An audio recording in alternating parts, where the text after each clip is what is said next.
전화 한 통이었어요. 그 한 통이 돈만 가져간 게 아니었죠. 사람 마음을, 가족 사이를 아주 잔인하게 찢어놓고 갔어요. 지금부터 들려드릴 이야기는 누가 봐도 남일 같지 않은 이야기예요. 그러니 혹시라도 나는 그런 거 안 당해 라고 생각하셨다면 오늘은 그 생각을 잠깐만 내려놔 주세요. 진짜 무서운 건 속임수가 아니라 급해진 마음이니까요. 거실은 늘 그랬듯 조용했어요. 낡은 아파트, 오래된 소파, 벽에 걸린 사진 하나. 아들 지훈의 대학 졸업 사진이었죠. 학사모를 쓰고 웃고 있는 얼굴이 한 번씩 부모의 마음을 꼭 붙잡아줬어요. 그래도 우리 아들 잘 컸다. 그 말 하나로 하루가 버텨지던 날이 많았으니까요. 그날도 비슷했어요. 주방에선 미역국 냄새가 천천히 올라오고 있었고 영자 씨는 소고기를 볶다가 미역을 넣고 국물을 부으며 한 번씩 굽다 손잡이를 꼭 잡았어요. 오늘이 아들 생일이었거든요. 엄마들은 그런 날을 그냥 못 지나가요. 아이가 몇 살이든 엄마는 여전히 낳은 날을 먼저 떠올리니까요.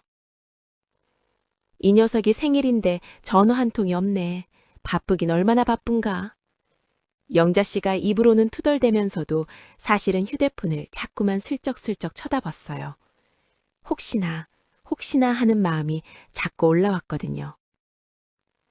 거실에서 신문을 보던 만수 씨는 그 특유의 무심한 척하는 목소리로 말했죠. 다 큰 놈이 자기 생애 챙기겠어. 전화게 우리가 먼저 전화하면 되지. 그런데 그 말도 사실은 걱정을 감추는 말이었어요. 만수 씨도 아들한테 전화가 오길 기다리고 있었거든요. 그때였어요. 전화벨이 울렸어요. 모르는 번호였죠. 요즘은 모르는 번호 뜨면 광고거나 이상한 전화인 경우가 많잖아요. 영자 씨도 잠깐 멈칫했고 만수 씨도 잠깐 망설였어요. 그런데 묘하게요. 그날은 혹시가 먼저 나왔어요. 혹시 지훈이가 회사 번호로 걸었나? 혹시 무슨 일 있나? 그런 생각이요. 만수 씨가 전화를 받았어요. 여보세요? 상대 목소리는 차갑고 빠르고 숨 쉴 틈을 안 줬어요. 정중한 말투를 흉내는 내는데 그 속에는 묘한 권위가 섞여 있죠. 박만수 씨 되십니까? 여기 서울중앙병원 응급실입니다. 박지훈 씨가 고속도로에서 큰 교통사고를 당해 실려왔는데요. 방금 전에 숨을 거두셨습니다. 그 말을 들은 순간 만수 씨 손이 덜덜 떨렸어요. 세상이 한 번에 멀어지는 느낌이 들었죠. 머리 한쪽이 새해졌어요. 아니야, 말도 안 돼. 그 생각이 도망치듯 올라왔는데 입 밖으로 아무 말도 잘 안 나왔어요. 뭐라고 말씀하셨습니까? 다시 한번 말씀해 보세요. 이게 정말입니까? 뭐라고요? 우리 지훈이가? 왜요? 그럴 리가. 만수 씨 목소리는 갈라졌어요. 본인도 본인 목소리가 낯설죠. 옆에서 영자 씨가 남편 얼굴을 보더니 바로 알아차렸어요. 여보, 누구야? 무슨 일이야? 그런데 상대는 영자 씨 목소리 따윈 신경도 안 쓰고 더 세게 몰아쳤어요. 아버님, 지금 검찰에서 조사 중인 뺑소니 사건입니다. 보안이 아주 중요합니다. 그리고 지금 즉시 수습 비용이 들어갑니다.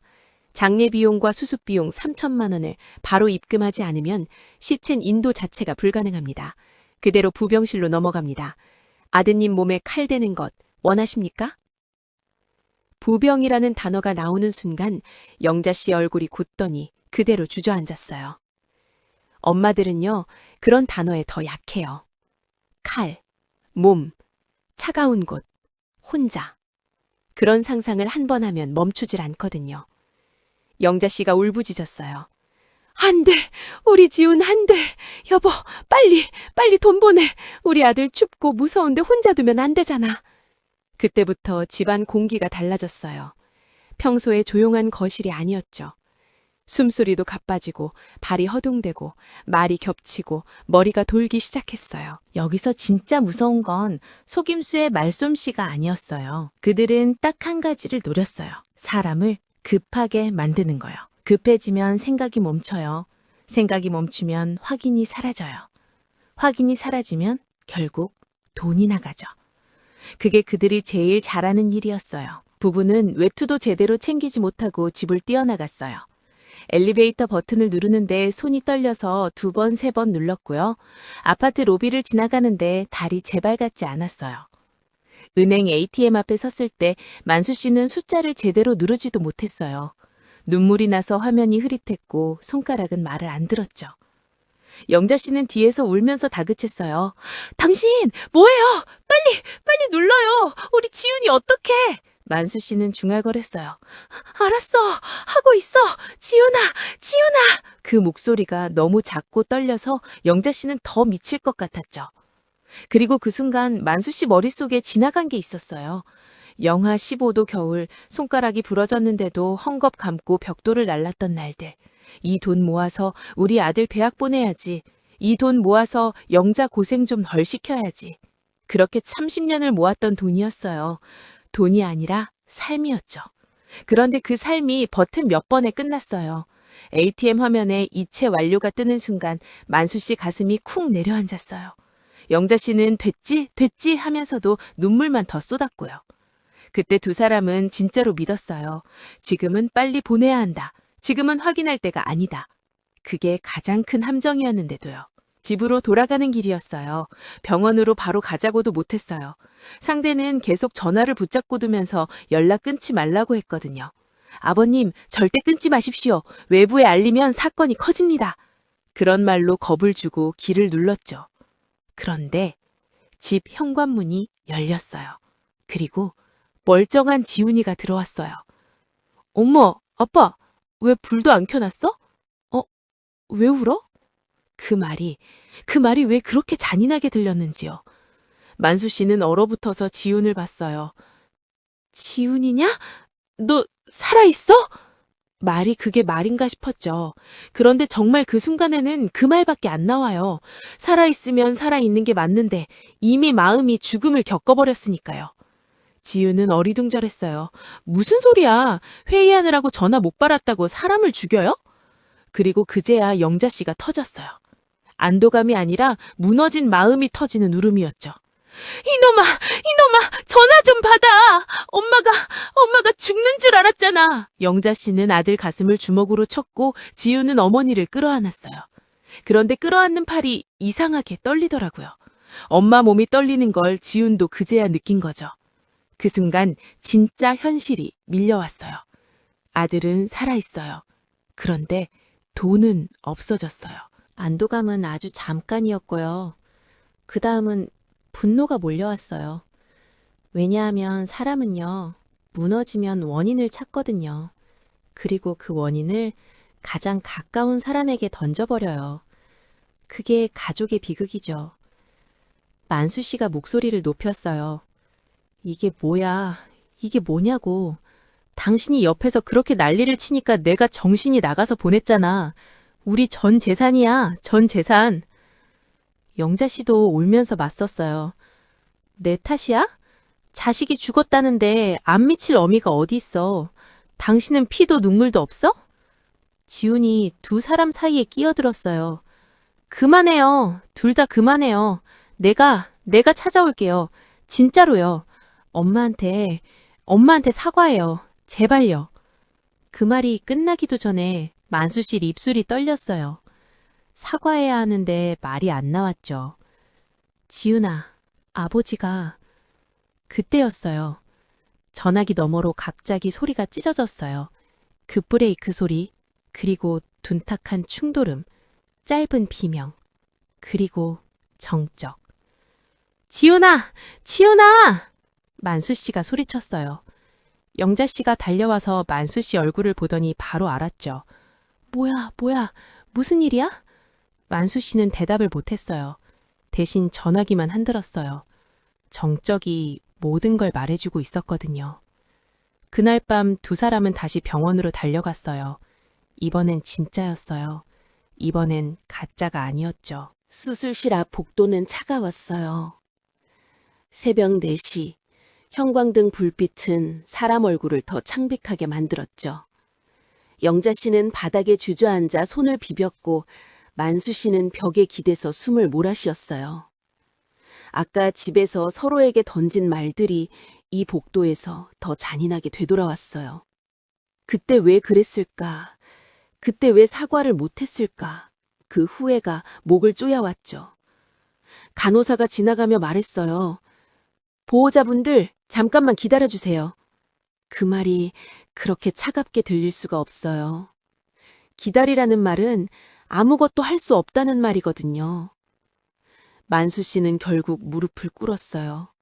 그 사람은 원래 절도 잘 안 하고 기도도 잘 안 하는 사람이었는데요. 그날은 달랐어요. 사람이 가장 약해지는 순간에는 결국 자기 힘을 놓게 되거든요. 하느님, 돈 다 가져가도 좋습니다.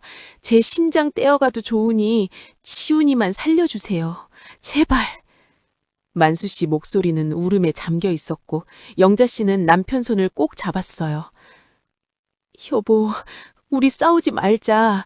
우리 다시 시작하자. 우리 지훈이만. 그 말이 끝나기도 전에 영자 씨는 숨이 막혀서 더 말을 못했죠. 수술실 문이 열렸을 때 의사가 나왔어요. 피곤한 얼굴이었는데 그 얼굴이 그날은 천사처럼 보였어요. 수술은 일단 끝났습니다. 생명에는 지장이 없습니다. 다만 다리 쪽 손상이 심해서 재활이 오래 갈 수 있습니다. 그 말에 영자 씨가 그대로 무너져 울었어요. 이번엔 절망이 아니라 살았다는 울음이었죠. 살았다는 말 하나가 사람을 이렇게 살려요. 만수 씨는 고개를 숙였어요. 감사합니다. 정말 감사합니다. 그리고 속으로 다짐했죠. 돈은 없어도 된다. 지훈이만 살아있으면 된다. 그런데요, 세상은 그렇게 끝을 안 내줘요. 사라진 돈은 그대로였고 뒤따라오는 고통은 더 많았어요. 며칠 뒤 경찰서에서 연락이 왔어요. 보이스피싱 피해 접수는 됐고 추가 조사가 필요하다고요. 경찰서 민원실엔 사람들이 많았어요. 울고 있는 사람, 분노로 얼굴이 벌개진 사람, 멍하니 앉아 있는 사람. 그 사람들 얼굴을 보는 순간 영자 씨는 더 주저앉고 싶었어요. 나만 당한 게 아니구나. 그 생각이 위로가 아니라 더 큰 절망으로 왔죠. 이 세상이 이렇게까지 망가졌나 싶어서요. 담당 경찰이 물었어요. 이체 시간은요? 계좌번호는요? 통화 녹음은 있으십니까? 만수 씨는 대답하다가 자꾸 말이 막혔어요. 설명할수록 자기가 더 바보처럼 느껴졌거든요. 내가 왜 그랬지? 그 자책이 속을 갉아먹었죠. 경찰은 담담하게 말했어요. 요즘은 정말 교묘합니다. 병원, 검찰, 경찰 다 사칭합니다. 음성도 인공지능으로 흉내냅니다. 누구든 당할 수 있습니다. 그 말이 위로처럼 들리기도 하고 더 슬프게 들리기도 했어요. 누구든 당할 수 있다는 말은 그만큼 범죄가 커졌다는 뜻이니까요. 그런데 며칠 뒤 또 연락이 왔어요. 범인이 잡혔다고요. 만수 씨는 정말요? 하고 되물었어요. 그런데 경찰이 한마디를 덧붙이더라고요. 지인이 연루돼 있을 가능성이 큽니다. 직접 확인하셔야 합니다. 그 말이 만수 씨 가슴을 세게 때렸어요. 지인, 그 단어는 돈보다 더 아팠어요. 경찰서 조사실에서 만수 씨가 범인 얼굴을 보는 순간 숨이 턱 막혔어요. 고향 후배 박서방이었거든요.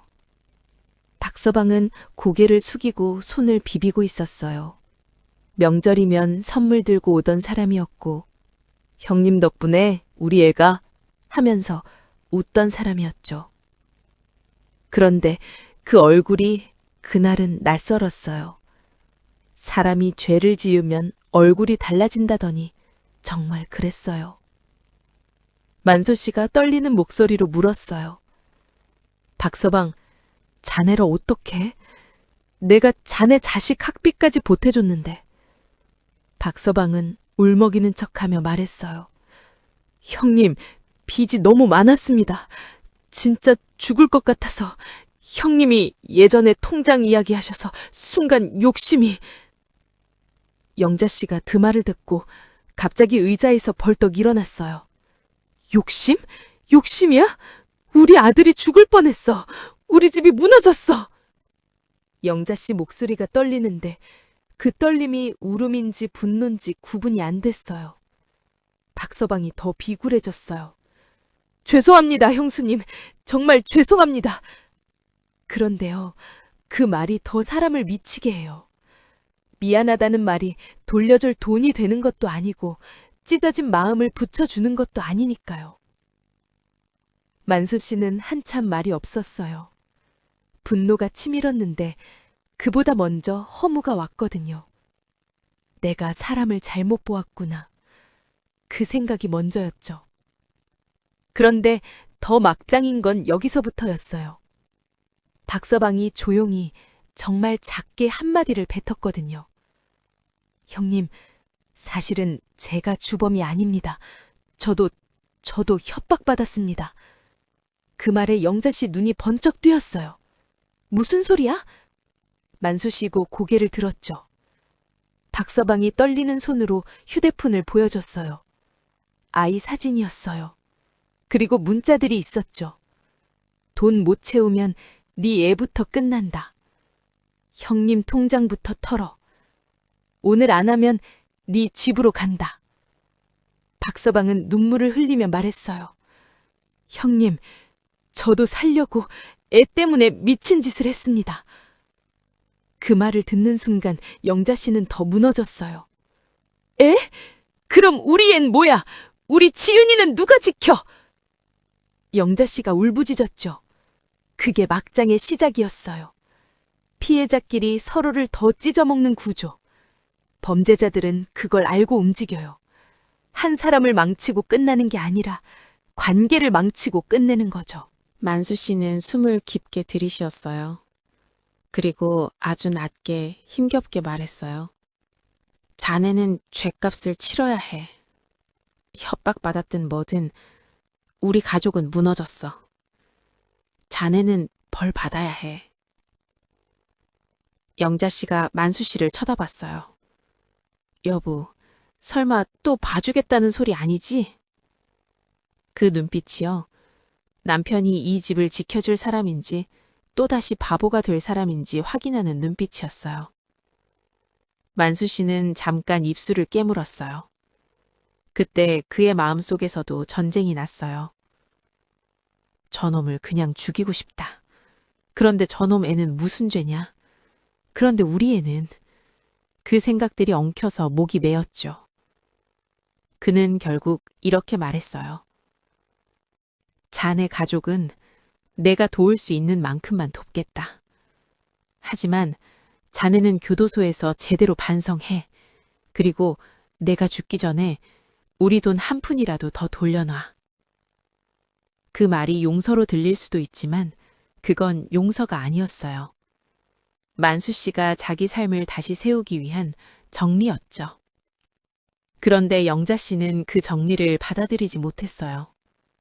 집으로 돌아오는 길에 영자 씨가 차 안에서 말했거든요.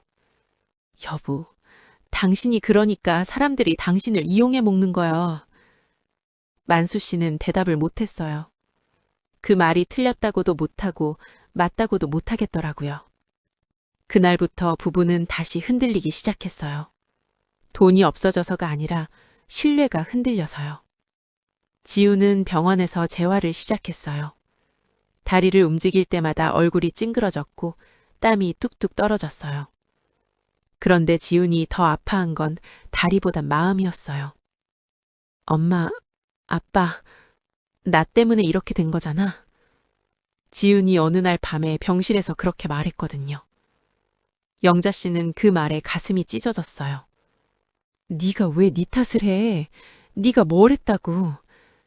그러면서도 영자 씨 마음 한쪽에선 또 다른 생각이 스멀스멀 올라왔죠. 왜 전화 한 번을 못 받았을까? 그 생각이 너무 못됐다는 걸 알면서도 사람 마음이란 게 그렇게 깨끗하질 않아요. 그 와중에 더 막장으로 몰아친 일이 있었어요. 지훈 회사에서 연락이 왔거든요. 처음에는 기다리겠다고 했어요. 그런데 시간이 지나니까 말이 달라졌죠. 언제 복귀 가능하십니까? 업무 공백이 길어지고 있습니다. 대체 인력 투입을 고려해야 합니다. 이 말들이 돌려 말한 협박처럼 들렸어요. 지우는 밤마다 잠을 못 잤어요. 내가 다리를 못 쓰면 어떡하지? 내가 일자리 잃으면 부모님은 어떡하지? 그 걱정이 재활보다 더 지훈을 무너뜨렸죠. 영자 씨도 집에서 잠을 못 잤어요. 통장을 열어보면 숫자가 너무 작아져 있었고요. 여보, 우리 이제 어쩌지? 그 말이 밤마다 나왔어요. 만수 씨는 말이 없었어요. 그 사람은 원래 말로 위로하는 사람이 아니었어요. 그 대신 행동으로 버티는 사람이었죠. 새벽에 일어나 공사판 알바 자리를 알아봤어요. 허리도 안 좋고 무릎도 안 좋은데 또 일하려고 했죠. 그런데 그걸 영자 씨가 알게 됐어요. 여보, 당신 미쳤어? 몸이 성한 줄 알아? 영자 씨가 울면서 소리쳤어요. 만수 씨가 낮게 말했죠. 그냥 할 수 있는 게 그거밖에 없어. 그 말이 영자 씨를 더 울렸어요. 부부는요, 이럴 때 서로를 지키기도 하고 서로를 찢기도 해요. 그 경계가 너무 얇거든요. 그리고 한 번 더 아주 잔인한 사건이 터졌어요. 사기범 조직이 다시 전화를 걸어온 거예요. 이번엔 영자 씨 휴대폰으로요. 어머님, 아드님 재활치료비가 급합니다. 지금 병원 쪽에서. 그 목소리를 듣는 순간 영자 씨는 비명을 질렀어요. 이 새끼들아! 그리고 휴대폰을 바닥에 내던졌죠. 그런데 문제는 그 후였어요. 영자 씨는 갑자기 호흡이 가빠지더니 가슴을 움켜쥐었어요. 여보, 수미! 만수 씨가 달려왔고 영자 씨는 그대로 쓰러졌어요. 그날 영자 씨는 응급실로 실려갔어요. 과호흡이라고 했고 공황이라고도 했고 심한 스트레스라고도 했어요. 의사가 말했죠. 어머님은 지금 마음이 한계까지 올라와 있습니다. 자극이 오면 몸이 먼저 반응해요. 당분간은 전화나 문자 같은 자극을 줄이셔야 합니다. 그 말이 얼마나 서글픈지요. 사기 전화 하나가 사람 몸까지 망가뜨린 거잖아요. 병원 침대 위에서 영자 씨가 만수 씨 손을 잡고 말했어요. 여보, 무서워. 전화벨만 울려도 심장이 내려앉아. 만수 씨는 고개를 끄덕였어요. 나도 그래. 그 짧은 말이 두 사람을 더 가깝게 만들었어요. 그제야 서로가 같은 공포를 안고 있다는 걸 알았거든요. 시간이 더 흘렀어요. 지훈은 조금씩 걷게 됐고요. 처음엔 휠체어였다가 워커를 잡았고 그 다음엔 지팡이를 잡았어요. 그 한 걸음이 얼마나 긴 길인지 가족은 다 알고 있었죠. 지훈이 땀을 뚝뚝 흘리며 말했어요. 하나, 둘. 그 소리가 마치 삶을 다시 세는 소리 같았어요. 그날 지훈이 조용히 고백했어요. 엄마, 아빠, 사실 나 그날 나가서 범인 잡겠다고 한 거, 그건 부모님 도와주려는 것도 있었지만 내가 너무 죄책감이 커서 도망친 거였어. 그 말에 영자 씨가 눈물을 흘렸어요. 도망친 거면 뭐 어때? 사람은 잊혀져. 그리고 뭐라고 만수 씨가 말씀하셨습니까? 정말 어렵게 입을 다시 뗐죠. 한번 말씀해 보세요. 나도 그날 이게 너희 엄마 정말입니까? 뺨 때리고 그건 뭐라고 돈 때문도 말씀하셨습니까? 아니고 내가 다시 한번 겁이 나서 말씀해 보세요. 그랬던 거야. 내가 이게 무서우니까 정말입니까? 화로 바꾼 거야. 뭐라고 그 말씀하셨습니까? 말이요. 만수 씨가 평생 한번 꺼내지 말씀해 보세요. 못했던 말이었어요. 이게 정말입니까? 자기 속을 말하는 게 그 세대 뭐라고 남자에겐 정말 말씀하셨습니까? 어려운 일이거든요. 다시 영자 한번 씨는 말씀해 보세요. 한참 있다가 남편에게 이게 말했어요. 정말입니까? 여보, 나도 뭐라고 미안해. 말씀하셨습니까? 그날 내가 다시 당신 한번 잡아먹을 말씀해 보세요. 듯이 다그쳤잖아. 이게 당신도 사람인데. 그 말이 나오기까지도 영자 씨는 오래 참았어요. 그날 가족은 약속을 하나 만들었어요. 아주 단순한 약속이었죠. 급한 말이 나오면 무조건 끊는다. 그 다음엔 서로에게 확인한다. 혼자 결정하지 않는다. 이 세 가지였어요. 지훈이 말했어요. 우리 단톡방에 확인이라고만 남겨도 돼. 그럼 무조건 전화해. 영자 씨가 끄덕였죠. 그래, 이제는 무조건 확인. 만수 씨도 조용히 덧붙였어요. 그리고 통장 자랑도 하지 말자. 그 말에 영자 씨가 눈물 섞인 웃음을 흘렸어요.